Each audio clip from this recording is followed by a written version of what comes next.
Okay, good. All right. Well, I'd firstly like to say good evening and thank you all for joining me this evening. We're just really wanting to cover as much information as we can about the music examinations because we realize a lot of parents have and students have really asked a lot of questions about it.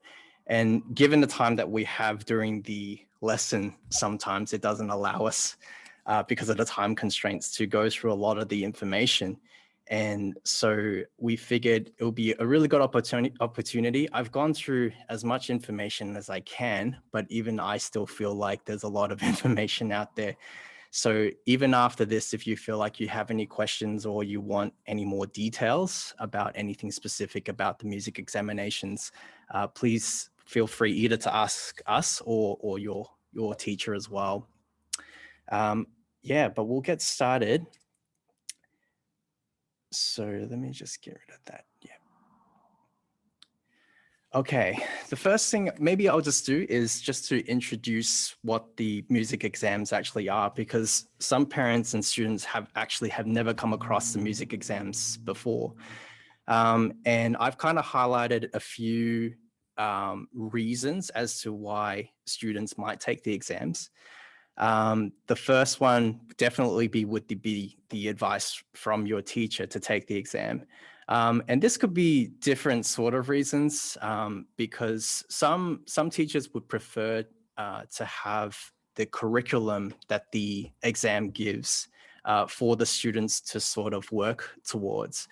Regardless if you actually do the exam or not, the exam curriculum actually covers a huge range of skills and technique, as well as repertoire, your songs and your pieces, which is very, very good for students to embark on, regardless if you're actually taking the exam per se.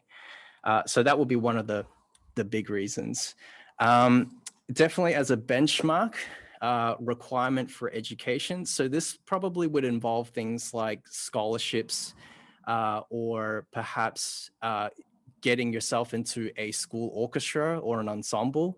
A lot of these things sort of require students to be at certain levels to enter or be accepted. And they could be a big reason as to why the student would take the exams as well, so that they can present what grade they're in. A prerequisite for tertiary entrance. So this doesn't necessarily have to mean if you are going to pursue music as a tertiary subject. But of course, that would be important too, that if you were to do that, then it could be a very good idea to have the music certification to prove that you're at the right level.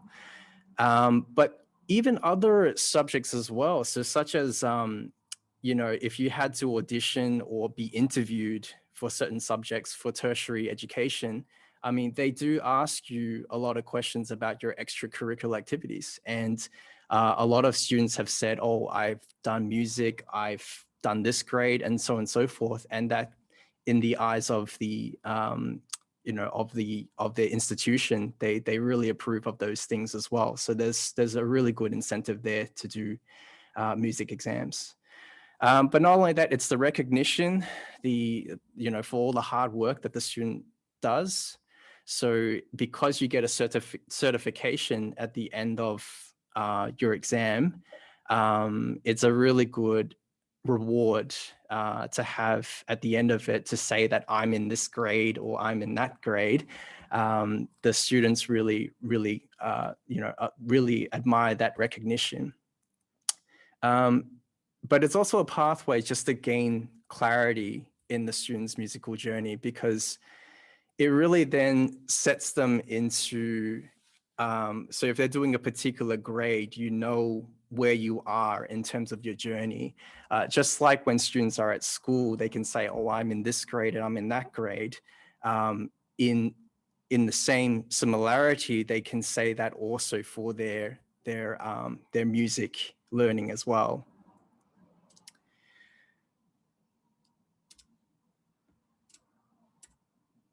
Okay, so I wanted to mention just a few exam boards that you might or might not have heard of, just to give you an overview of what these boards offer.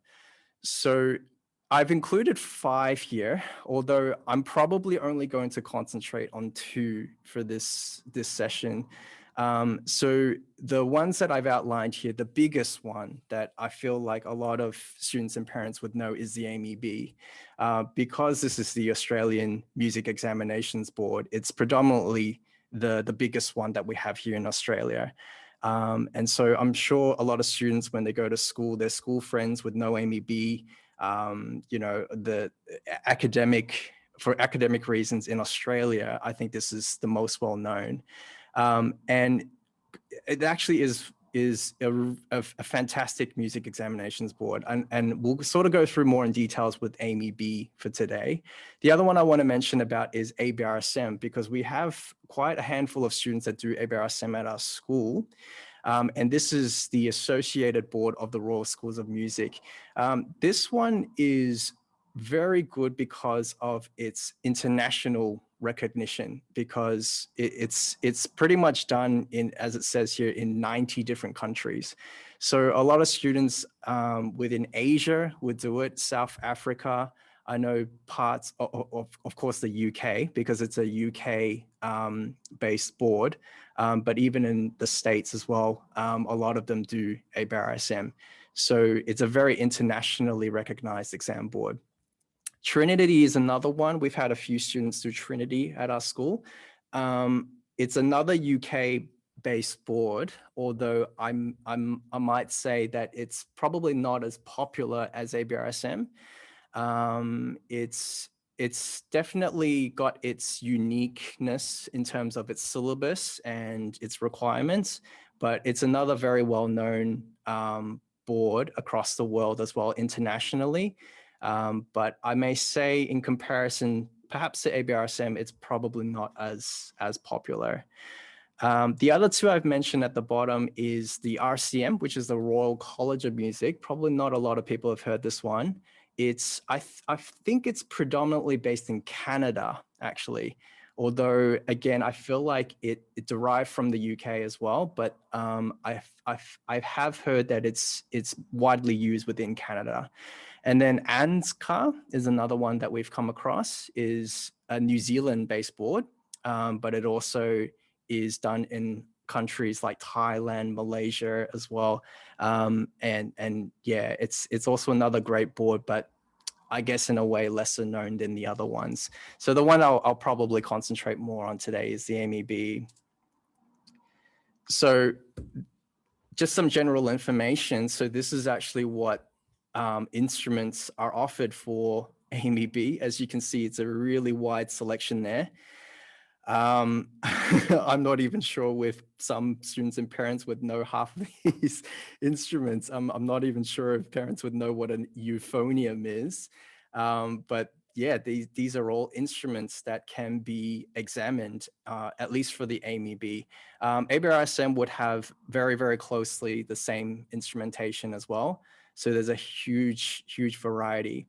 So just as a tip, although unfortunately we don't offer all these instruments at our school, we only offer probably a handful. But as a tip for perhaps some parents asking for scholarships, a tip is actually maybe to select instruments to learn that are probably not as common. And so you can imagine piano and violin are definitely the most popular instruments, even at our school. A lot of kids or students would pick violin and piano. But if you were to pick, for example, the viola, it actually betters your chances, because it's not as common of an instrument, to better your chances in things like ensemble, orchestra acceptance in those things, as well as scholarships, because it's not as competitive. So you can imagine, even with, like, let's say percussion or the bass trombone, it's even less competition there. But that's just a little tip maybe to consider if that's the pathway you'd wish to go with your choice of instrument. So this is the general procedure as to what the a student going through the AMEB exam would be like. So they'll start off basically with the preparation of the examination. So this would be agreed upon between you and the teacher. I'll answer things like when's the best time to start and those sort of things later. But ideally, it would be that the teacher agrees you're ready for the exam and we're good to start preparing. So you'd start preparing for the examination grade. This would then take however long to complete all the requirements in the exam. So it's practicing your pieces, your technical work and all that. We'll go through that also in detail. But completing all that, and then the teacher will then decide what's the best date period for registering you for the exam. So I'll show you in the next slide, the AMEB actually has quite a few sessions you can enroll for, but then the teacher and the parent perhaps will decide which one's the best to enroll for. Then the registration is done. We can do that through the school. If you decide to enroll, we can handle all the registration for you. The AMEB does charge an exam fee, an enrollment fee, and then this would actually differ depending on what grade you're going for.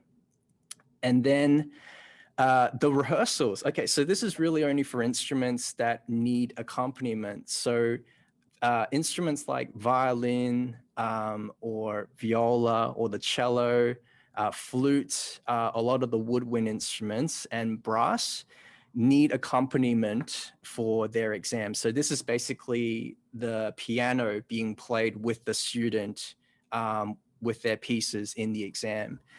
And because a pianist is there to accompany you, it probably would be wise to do rehearsals before the examination. Depending on the grade, it does depend on how many rehearsals you'd like to do. But then this would need to be considered before the examination. Piano and also guitar, I believe, don't need accompaniment. So they're solo instruments. And then once the student is enrolled, usually the AMEB, for example, would give the exam dates roughly about 2 to 3 weeks before the exam. And I'll show you in the next slide as well. There's a period of where that exam lies, but they'll give you a specific date about 2 to 3 weeks before the exam. And then the student goes for the exam and hopefully that student does wonderfully and gets awarded a pass or something higher. And then what will happen is a report will be given. And this now is done electronically. So we'll get sent that by email and we will present it to the student. But a certificate will then be given by, will be sent out in the mail for the student. So this is what I was mentioning before in terms of the dates. So AMEB actually has quite a few sessions compared to other exam boards. There's 5 sessions that you can go for enrolling. So it's important to take note there's actually quite good timing. So in case you perhaps miss one metropolitan, the second metropolitan isn't too far away, but the 4th and the 5th metropolitan are a little bit wider apart because it's from perhaps from August to October, but the first few metropolitans are pretty close together. So it's actually quite flexible in terms of the timing of it, which is really good. Just bear in mind, you'll have to get your registration in before the closing date. And then those are the periods that are the exam date will lie in. And so you need to be careful of things like if you're going on holiday, if the student has camp, if the student's absent for whatever reason, just consider that when you're enrolling and not to perhaps wait for the next session to enroll if those things might get in the way. The ABRSM at the moment, unfortunately, the first session's been cancelled. I have a feeling, although they don't specify, it's probably to do with COVID, because ABRSM actually gets their examiners to come from the UK to do the examining of the students. So it might be a little trouble for them to fly out the examiners. I'm not too sure what the exact reason is, but unfortunately the first session has been cancelled. The second session is still open if you want to enroll for the ABRSM exam. All right, so this is the structure and the requirements of the exam. So I might go into a bit more detail here. So every every instrument has an offer of grades from preliminary to grade 8. You can go further than that. There are other levels above grade 8, and those are for very advanced students. But they're categorized, at least for the AMEB, into 3 different levels. So you have the first level, which is preliminary to grade 4. And then you have level 2, which is from grades 5 to certificate of performance. Certificate of performance is a grade after grade 8. It's a grade after grade 8. And then level 3 is your advanced certificate. So your associate diploma as well as your licentiate. So those are very advanced certificates. The reason why they categorize this into different levels is because level 1, their requirements for the exam are quite different to level 2. And so bear that in mind when you're preparing for the exam. The criteria and also the requirements may slightly differ. So in general, what the exam comprises of is a few things for assessment. So firstly, you'll have your technical work, which students will have to learn. It's basically your scales and your arpeggios and your exercises. I'll sort of briefly explain. So the scales are like, you know, your G major, your C major, and they get harder and harder as you progress through the grades. The arpeggios as well. So there's quite a lot of technical work to go through. If you've ever come across the technical book to look through it, there's actually quite a few things to go through. Scales and arpeggios have to be memorized. They actually also have to be played quite fluently, as well as at the right speed as well. Exercises don't have to be memorized by the students, but they also need to be played very well as well. And examiners will basically choose at random which ones they want to be assessed on. The repertoire is just the studies and your pieces. So these are all your songs. And it's different for every grade, but from preliminary to grade 4, you only have 3 pieces you'll be assessed on. So it's categorized into list A, B, and C. So those 3 pieces you need to play. For grades 5 and onwards, then you need to actually do 4 pieces. And not only that, I'll explain at the bottom here, there's something called extra lists, which from grade 2 onwards, you actually have to do 2 extra pieces to play. So sorry if that overcomplicates things. I'll just make it clear. So in grade 2, you have to play 3 pieces to be assessed, and you have to do 2 extra lists.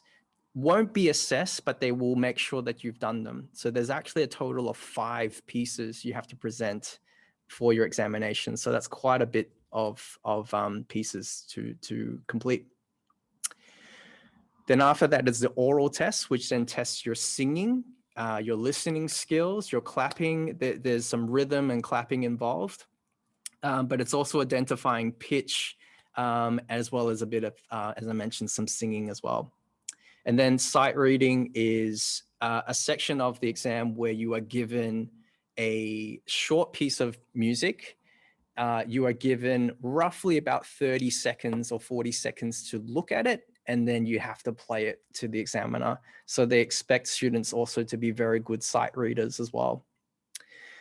And then general knowledge. So general knowledge are roughly about 6 to 10 questions, they say, that they'll ask about every piece the student has presented. Only the 3 pieces though, or the 4, not the extra lists.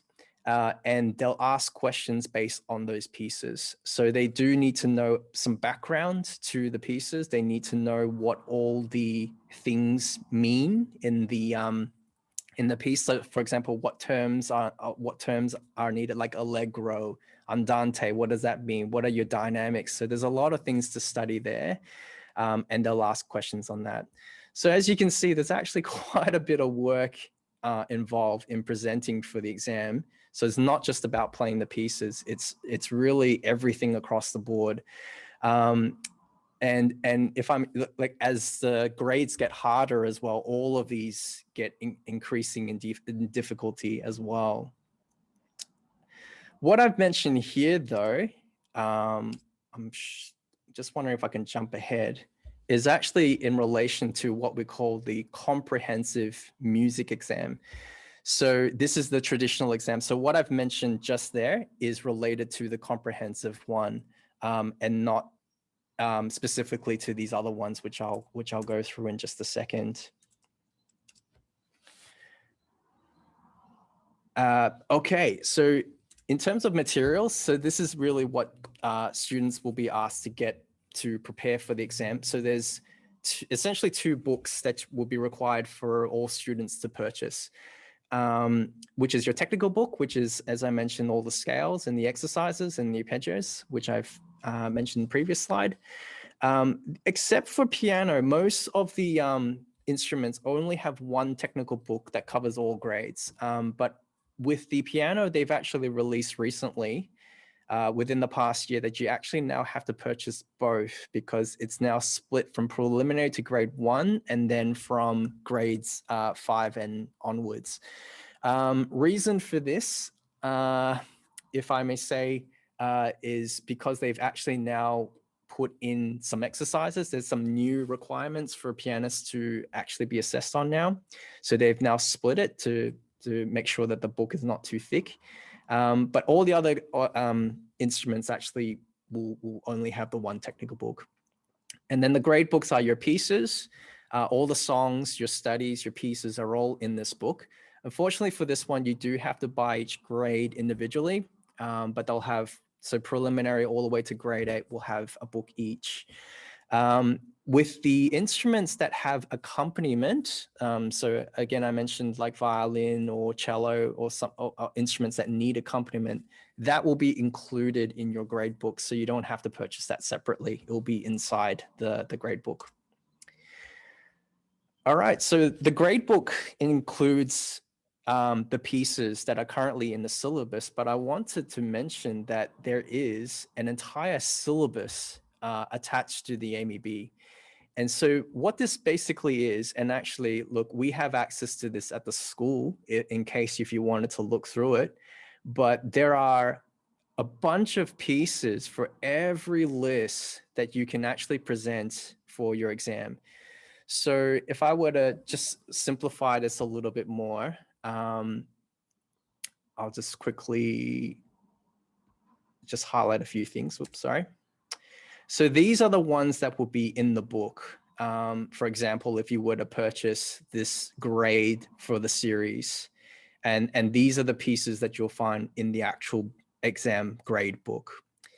But on top of that, because there's only 4 pieces in this list here, there's actually a whole lot of other pieces you can choose from to present for this list.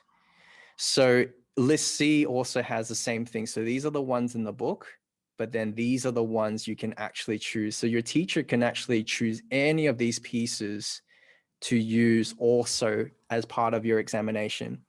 So we want to encourage a lot of students to try not just the ones in the grade book. Obviously, try them if you like them, and if your teacher also agrees. But there's so much repertoire and pieces to choose from in this manual syllabus, and these can all be presented for your exam as well. So there's a huge variety there. So we want parents and students to be aware of that and not to sort of leave this out, so that you don't just only do the ones in the grade book.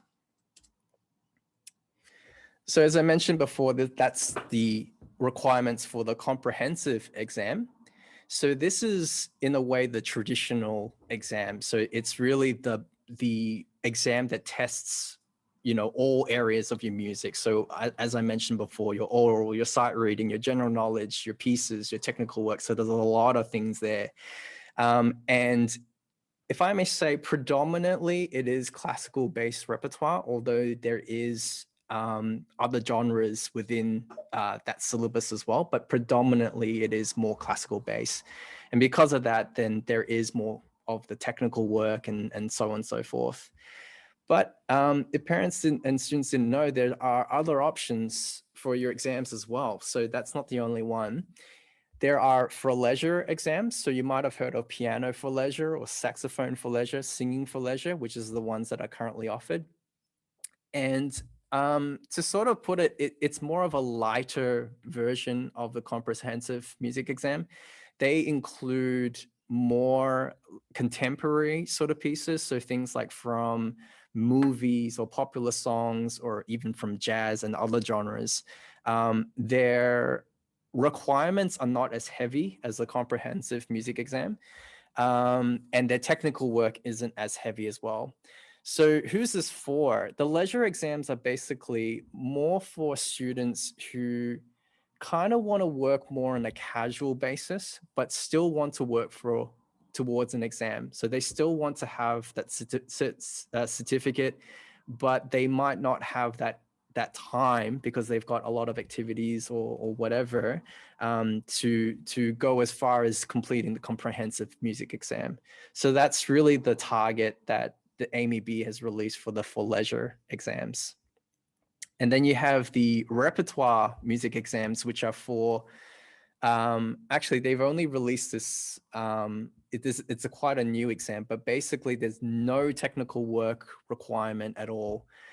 But the thing is, they still expect you to do your technical work, but although it's not examined. So this is for students who want to have an assessment on their performance. So they're because they're just playing the pieces. They're only playing the pieces to be assessed. So no technical work, no oral, no sight reading, no nothing. It's just the pieces. And so it's a good feedback from the examiner as to your overall performance and how it is. But because of that, they can see how good your technical work is based on the way you play your pieces. Another one, maybe a lot of students and parents don't actually know about, but it's rock school examinations. So as you can imagine from the name, it's definitely more contemporary. And then this would really suit students who are more into the modern sort of works. So a lot of pop songs are here, rock songs. And I believe this was actually, it came out from the UK. And then now AMEB is collaborating with it. But they have a whole heap of options, things like you can actually collaborate with a whole band to do your exam with, or you can do your solo if you like, but they have a whole heap of options there if students like to do that.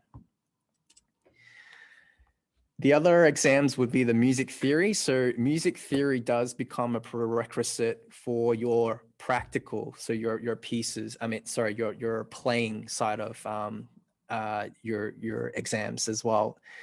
So I've written here sort of what the requirements are. So basically when you are at a 6th grade practical level, you're actually required to have a grade 2 theory of music. So you have to do grade 2 theory if you are doing your grade 6 practical. Now, anything before that, so let's say like grades 1 to 5, it's not mandatory or not required for you to do theory, but we actually do encourage the students to start at least. That's why we have our theory programs and so at our school, so that they're just a bit more ahead with their examinations, because it does become a prerequisite at grade 6. And then grade 7, the prerequisite is grade 3 for theory, and then grade 8 is grade 4.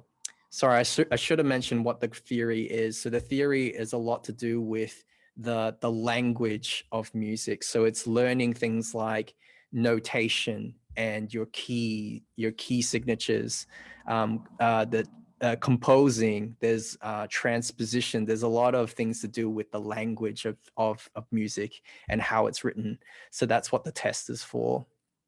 But nowadays it's pretty convenient because you can actually do the exams online. There's actually online courses that you could do as well. And yeah, very convenient. You can just enroll and basically do it whenever you are ready. Okay, I feel like maybe I'd go through a little bit about the exam board differences, but again, I think it's a lot of detail that I can't cover so much, but I wanted to at least go through a few things. So I'll just take AMEB and ABRSM as an example because actually, just to tell you a little bit about my background in general, I actually did both exam boards. I did diplomas in AMEB as well as ABRSM, so am quite familiar with both exam boards, and I must say I really like both of them. Like, I can't say that one is better than the other. I'd say that they suit different students differently. So we are mindful as to which exam board is best for which students. But to tell you briefly, the assessment requirements for each, as I mentioned with AMEB, it's quite heavy. Like, the exam load, the requirements is a pretty heavy load. There's a lot of areas that they test you on. ABRSM doesn't really have as heavy of a assessment. They don't demand as much in terms of technical work and so on and so forth. But in general, they do mark you a little stricter than the AMEB, if I may give my opinion on that. So ABRSM does tend to be more strict in terms of the marking compared to AMEB. But the main difference is the assessment requirements. The grading and marking is what I mentioned, and I'll show you actually the two different types of reports that you may get with, let's say, an ABRSM. So this is what an ABRSM report looks like. And this is what a AMEB exam report looks like. And as you can see, they give you one grade at the end to as a reflection of all the requirements in the exam. So they'll write comments for each section, as you can see. Each section will have very specific requirements, sort of what was done well and what things need to be improved, some general remarks. But if you look at the ABRSM one, they actually give you a score for every piece and every component for your exam. So one score is given for each thing. So as I mentioned before, that's what makes ABRSM in a way a bit more superior towards their marking, because they actually make sure that they actually give a very specific mark for each component, whereas the AMEB sort of just gives the one grade at the end. But other than that, I feel geographic location is a huge thing, because we got students that come internationally to our school, and they have already been exposed to ABRSM, and henceforth we might mention, okay, just stick with the ABRSM, and because you're familiar with it, try it. If they do want to switch over, it's not a big deal. It's quite an easy switch, but it might be the case that if they go back to their home country, they might want to stay with, for example, the ABRSM if they've already started it, because it's recognized over there. And that's happened with our students before.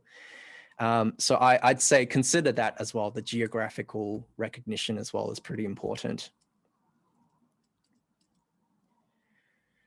Oh, just before I continue, I forgot to mention before that I've tried to make sure that we have time for questions at the end. And in order for me to do that, I think I might actually get parents just to type it in the chat rather than unmuting yourselves to ask the question. But later on, we'll have time to do that. So we'll have questions at the end. All right, so I'm just going to actually briefly go through this, not in detail, even though I've written quite a bit. This is actually taken from the AMEB website if you'd like to look through it. But I'd want to actually just go through every heading and just sort of give a little bit of an opinion with it. So this is the benefits of doing the exams. First one is to assist in setting goals. I definitely 100% agree. It sets really good goals. I've had students who, for example, I've had a student before that perhaps was really busy with her VCE work. She was actually like staying up until past midnight just to do her work. But she really wanted to do something with her music, and we suggested perhaps just to do an AMEB exam. But it was a very, not too high of a grade, so it was manageable, but at least it set a goal for her. But I tell you, after that, and she achieved it, it was wonders for her, and she was really, really proud of herself for doing that. So setting goals is a huge thing. I feel like the AMEB, the exams will do for the students. To encourage the development of a broader range of skills, yeah, because the curriculum covers so much than just playing your pieces. It covers so much areas of music that are really, really important as a musician. So it definitely develops your skills in other areas and not just with your playing. Valuable performance experience. Look, this is a huge one as well. As an example, also, I can think of many students that I've had who just really lacked confidence in what they did, and not just in music, but just things like public speaking and presentations and that sort of thing in general. But but when they started to do the exams, they started to build that confidence, because in the exam, you're basically performing in front of the examiner. There's no other situation to really practice that other than this. Or it is one of an opportunity to practice that, and a lot of the students build confidence in that, in that, for that reason. To get constructive feedback, yeah, this is one where I felt is necessary for students that have been with the same teacher for a while. As an example, I have some students who have been with me for many years and start to not listen to you. And it's actually good to have an examiner give that feedback, even though we're saying the same thing.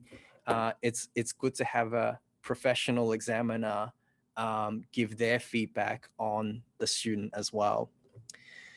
To recognize achievement, this is, of course, definitely a very rewarding experience for the student. They have the certificate, they get the report, so they can say officially what grade they're in, and so on and so forth. And what better way to do it than with a exam board like AMEB or ABRSM. Just to allow time for just the questions at the end, I might just sort of skip over these. Again, this is actually found on the AMEB website if you'd like to just take a look at it. But I wanted to go through grading to give you a little bit of insight with this. So the grading for the examinations, for the AMEB at least, is a grade from D to A+. And if I were just to show you here, as you can see, this is what the requirements are for each grade. But the one that I wanted to point out to you is, so the satisfactory is a C or C+. And if I were just to read this out, so the candidate demonstrates an overall adequate level of achievement in musicianship, technique, and style in accordance with the syllabus objectives. Considerable unevenness of achievement in meeting the syllabus objectives or between different sections of the examination may be apparent. Now, if you reflect on all the work that I actually mentioned before about the technical work, the oral, the sight reading, the general knowledge, the pieces, all of that, and basically if the student just completes that work, they could be awarded a C or C+. So it's actually a lot of work involved just to hit the C, C+. Now, I'm not saying that this is our goal for the students, but I just want students and parents to understand that there's already a huge amount of work just to be awarded with this. Now, obviously the goal is to get something a little higher. So if we move on to the next few, for the B and for the A, it's basically to demonstrate, firstly for B, is to demonstrate a more than creditable level of achievement. So you have to show that you're like developing much more maturely in your musicianship, your technique, and your stylistic awareness. There might be some flaws still in your exam, but ideally the examiner should be able to see creditable a level of achievement within your exam. So it's extra things that you need to put in, and same thing with the B+. Now, what I might mention with A and A+, because the reason why I mention this, because some students, when they get their results and they see they got a B or an A, or just not an A+, they get very upset. and this is sort of what I want to address, is because look, I feel like they shouldn't be. They should really understand that that's a really, really fantastic mark. And A requires students basically to play at the next level. And the examiners can see that. So if you're at a level that you're playing above what your current level is, that's how you get an awarded an A or an A+. You basically have to show all areas of the things that I mentioned before. Again, technical work pieces, general knowledge, oral, sight reading, everything to a superior level to be awarded an A or an A+. So I just wanted to put that out there to show how much work is needed to get to that grade. And lastly, I might just give a little bit more perspective just in terms of how I feel about exams, and maybe this might answer some questions that parents and students might have. I might just say firstly, as I've written here, that I feel music examinations shouldn't be the entirety of a student's music education. Now, I know this can be controversial because I understand that, you know, sometimes this is the case, that students do want to make sure that the exams is really what they're pursuing and what they're really working towards. But I feel that music exams can also backfire in a way with some students, maybe because it's just not really for them, or they're not ready yet. There's also the added pressure with music exams as well that can cause students to actually not like music at all. I'll also give maybe an example with this. I once taught a student, but I taught her the theory, but she was a fantastic oboe player. She actually was doing her oboe grade 8 with another teacher. And I had found out that parents was, you know, you probably heard the story before, but pushing her, you know, exam every year, exam. And that's all it was for her, exam. And then what happened was, when she finished the grade 8, because she wanted to please her parents, was that basically when she was given the chance is just to pack up the oboe and never play it ever again. And so last I heard, she's never touched it since she was in high school, because that's the outcome of all that added pressure that was there.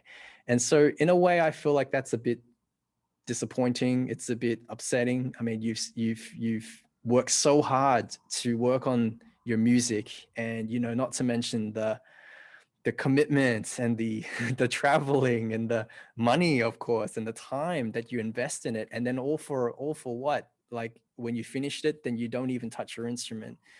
And I feel that's a really, really strong point to consider, I feel, with exams. So I also feel students should do the right level that they are in as well. So not to feel like you have to rush through them. I can understand that for academic reasons, there is a necessity to push and to really work hard and try to get through them quicker. But be very careful that you're not doing an exam that's not the right level for you. This is a thing I've mentioned before with the grading. Because there's a lot of misconceptions with the grading. I want to make sure that parents and students are aware of that as well. Not to think that preliminary is considered a very beginner level. And here's maybe my opinion on basically when to start for exams. Your preliminary level does require you to at least have, on average, a good few years of your study with your instrument before even attempting preliminary. Of course, some students can do it a lot quicker, definitely. But generally speaking, they need a strong foundation before they even begin to attempt preliminary, because preliminary grade does cover some very difficult things. And so I'd like for students and parents to understand it's not prep. It's not like a beginner level preliminary. So don't feel like it's a very baby grade. It's actually a very important grade. And then also moving up the grades as well. It's measured very, very differently. This is what I mentioned with the marking, the pass with the C. I mentioned that already. And then also with the awards as well. I might briefly just talk about this, the subjectivity and versus the objectivity with the exam marking. So this is also another reason why I mentioned the marking, because music is such a subjective subject. It's very, very difficult sometimes to make a fair judgment of what the student will get. So students and parents need to consider this. I'll give you another example actually with this one. I've had a family friend do an exam, a grade 8 exam. She was very, very well prepared for that exam and she went for it. The outcome was that she failed it. She failed that exam. Teacher and the student didn't know why. The comments were all very critical. They were all saying all sorts of stuff. Teacher didn't believe it. So basically went for the next session, which is only a month out, very, very short in the time span, but did the same exam again. And the same exam, the outcome was that she got an A+. So I don't understand. Hopefully that as an example just shows how subjective the exams can be. Now these are actually quite rare circumstances. The examiners are very well trained and they will give you a fair mark, definitely. But I sort of wanted to show that extreme example because there are situations where, let's say, an examiner feels that this piece should be played differently, or you even have some examiners not in a good mood that may mark a little bit mark a bit more harshly, and some may be a bit more generous. So I'd say sometimes it's a little bit of an unfair reflection on the student's progress, because the progress really lies with their ability to practice and their overall progress in the lessons. Sometimes it's hard to say the exams is a reflection of the students' progress and level as a whole. So I just wanted to mention that as well. I've mentioned here, again, so, getting through the grades, like what does that really mean to you? Is getting the grade 8 just to get the certificate for you? Or is it really the journey that you're wanting to go through and really gaining the skills, the technique, exploring the repertoire, the songs, and covering all areas, which I feel that students should be exposed to, and not just sort of rushing through, the examinations just to get the certificate. Practice is a huge thing. This is probably one of the biggest requirements for students to prepare for the exam. They really do need to show at least the commitment to practice. Otherwise, it's very, very difficult. I've had students feel they're just not getting better because their problem is within their practice. They're just not having a consistent schedule, or either they just don't have time amongst their activities to do the practice. And that's okay. Like, I feel like if that's the case, then perhaps maybe exams is, not exactly the thing for you, and we can devise other ways to improve your musical learning. But it does need to have a level of commitment to practice with music exams.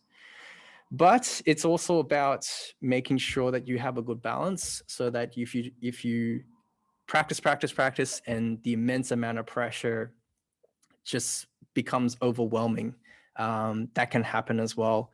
And students might have a very negative experience when they're doing their exams. So this is something that I've read a lot of teachers actually do, is actually to do a rule where actually I've heard a teacher do this 2-month rule, where if I were to explain that a student has to complete the exam in 2 months if they were to enroll. So basically the student already has to be at that level and then gets enrolled to do the exam, and takes 2 months to complete it, and then gets assessed for it. This is actually quite admirable, because you do hear students taking a whole year just to finish one exam, or even longer. We've had situations where students spent 2-3 years just to complete a grade, and you can imagine they'd just be playing the same pieces over and over and over and over, and it's not a very good experience. So it's to really avoid situations like that. So perhaps maybe a guide is that students who are doing the lower grades, perhaps preliminary to about grade 3, around there, or maybe even grade 4, is to spend no longer than 1 to 2 terms to finish it. Maybe a little bit longer if need be, but around that will be a really good way, a time frame to finish the exams. So you really have to be at the level that you're being examined for. And then, of course, parental support is a huge one. This is with not just exams, but just with music, learning in general. It plays a huge impact there. But with exams, it's definitely a huge thing, positively and negatively. So positively, encouraging the good habits with practice and all that, being supportive just to make sure things are done correctly at home and not just in the lessons. But negatively also with the sense that be mindful of the pressure that the student is going through with the exams. There's a lot of pressure there. And if parents, for example, are just, really getting a student practice and really trying to get them to push through the grades, it can be a lot for the student to take.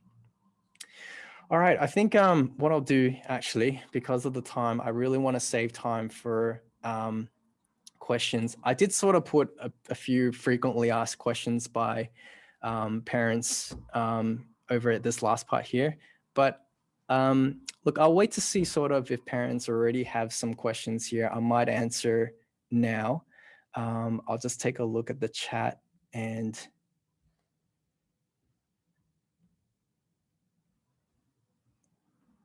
okay. Actually getting some people say that, I'm sorry, actually, I only just saw it now, but people are saying that my volume is not very good. But some people are saying it's fine.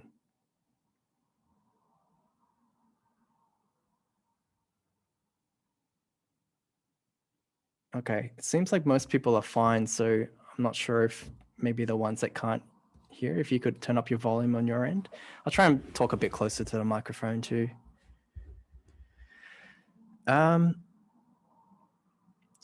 So would any parents and students like to maybe type any questions that you might have in the chat, and I'll take some time to answer them. Oh, okay. Yeah, one parent's just asked if we can have a copy of the PowerPoint, and the answer is should be yes. I'll probably be able to just send this out to all the students and parents that have joined. I actually I've actually recorded this session, which perhaps I'll think about how to post it, but I might send this out also to the parents as well.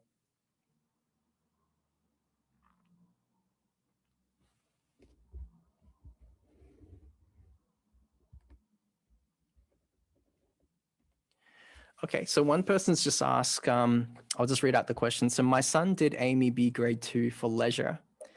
Can he go for comprehensive exam in AMEB for the next exam? And the answer is yes. You can actually change between exams. There's no requirement that if you choose one exam, you have to continue down that stream. So you're allowed to switch.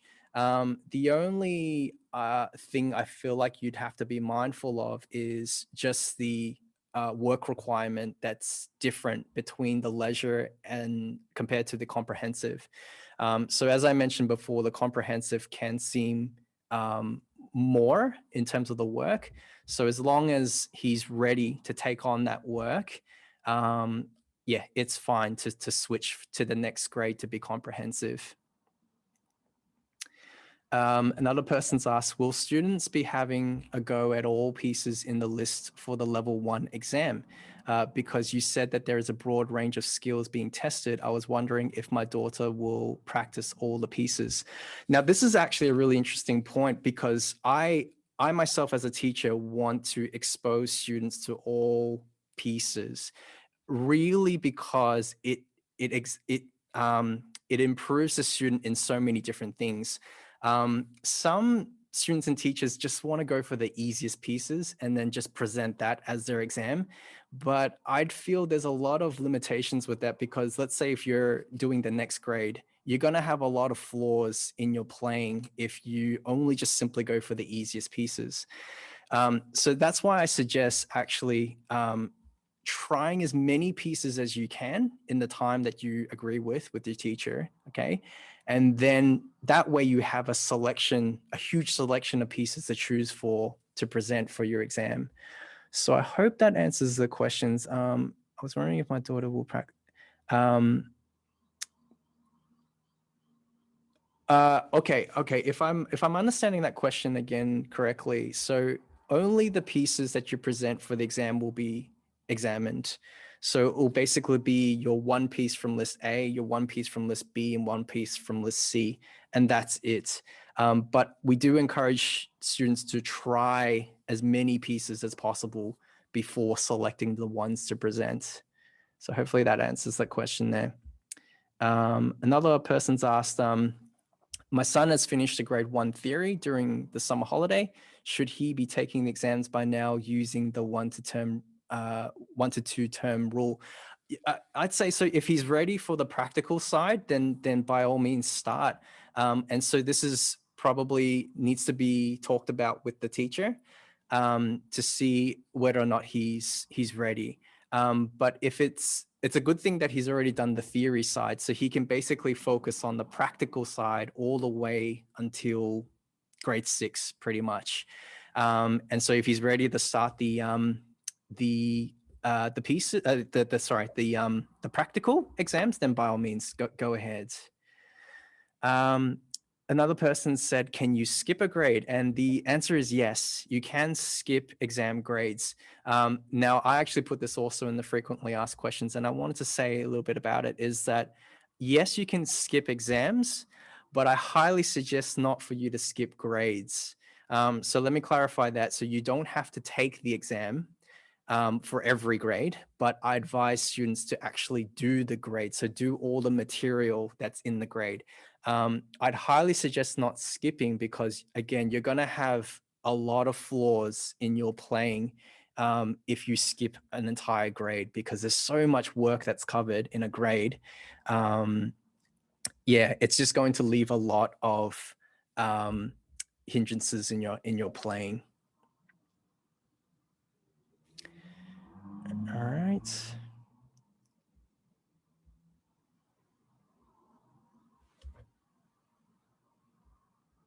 Okay, not sure if anyone's got any more questions. I might just wait for a little bit longer. Oh, okay. Someone's asked, for music scholarships, will AMEB for leisure be counted? Oh, okay. Now, I didn't mention before, and actually it's a good point. Thanks for reminding me, is that in comparison to the comprehensive, in comparison to the leisure, comprehensive, because it does assess so much work, in a way, it does present a bit more weight for academic reasons. Because for academic reasons like a scholarship, or if you're entering into, let's say, a specialist school or that kind of thing, they do want to assess your level of playing. And because leisure is a bit lighter of a load compared to comprehensive, they may not consider it to be as weighty as a comprehensive exam. I'm not 100% sure if AMEB for leisure is counted towards a scholarship. I'd have to check with the school, and specific schools do ask for different requirements. I imagine at the end of the day, they want to make sure that the student is at the adequate level, whether they're for leisure or for comprehensive, in order to fulfill the requirements. So that, yeah, that's an interesting one. I'd say it's more specific for the school, but I'd feel a comprehensive exam is definitely more weightier than a leisure exam.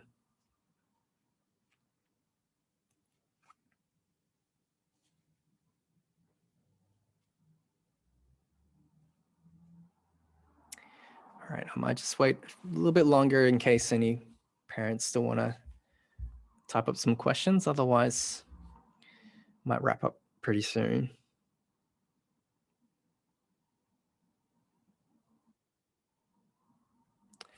Actually, I'm just looking at the slide I have here, if I may, just for one last question here. My child needs a goal. Can we apply so he or she will work hard for the exam? Because I've actually had scenarios like this before, where a parent has asked, can we just enroll so-and-so so that they'll work harder?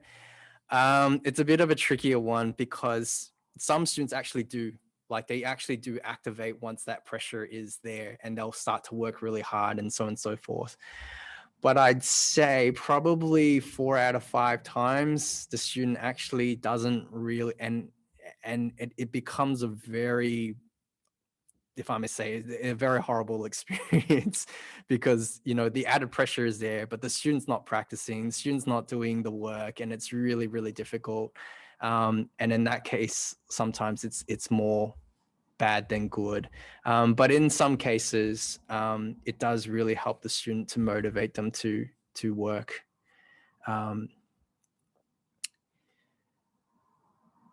Okay, well, if there's no more questions, then I might wrap it up then. And so again, this is, if I may say, a very brief, okay, even though I did cover quite a lot of things, I hope no one's overwhelmed by it, but there's quite a lot of information. But there's just so much more out there that we can go in more detail. I really hope that actually to do more of these sort of sessions, if parents are really wanting. I have an idea for the next one, perhaps maybe to go more detail in an actual exam itself. So things like, what are the requirements? So specifically, like, what does a student actually have to do to get an A or an A plus, things like that. Or maybe even some sessions where we talk about practice and how to support your children in their musical learning. I'm not, I'll sort of get a feel with the students and parents to see if that's something that you'd like. But other than that, I really thank everyone for joining in tonight. It's already a huge step that you want to get involved in the examinations, and that's already a huge thing. So thank you for that. Okay, other than that, I will sort of take a look to see how I can post this so that if you want to rewatch this and go through the information again, we can. And also, I'll try to send out the copy of the PowerPoint slides for you to take a look at. Yeah, in the meantime, thank you very much. And then, yeah, hope to see you again next time if we decide to do another info session.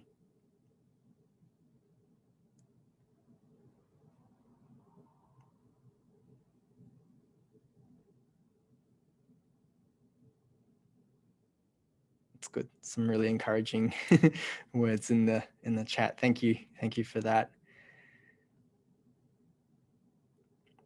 Okay, all right. Thanks everyone, and have a good night. I'll just end the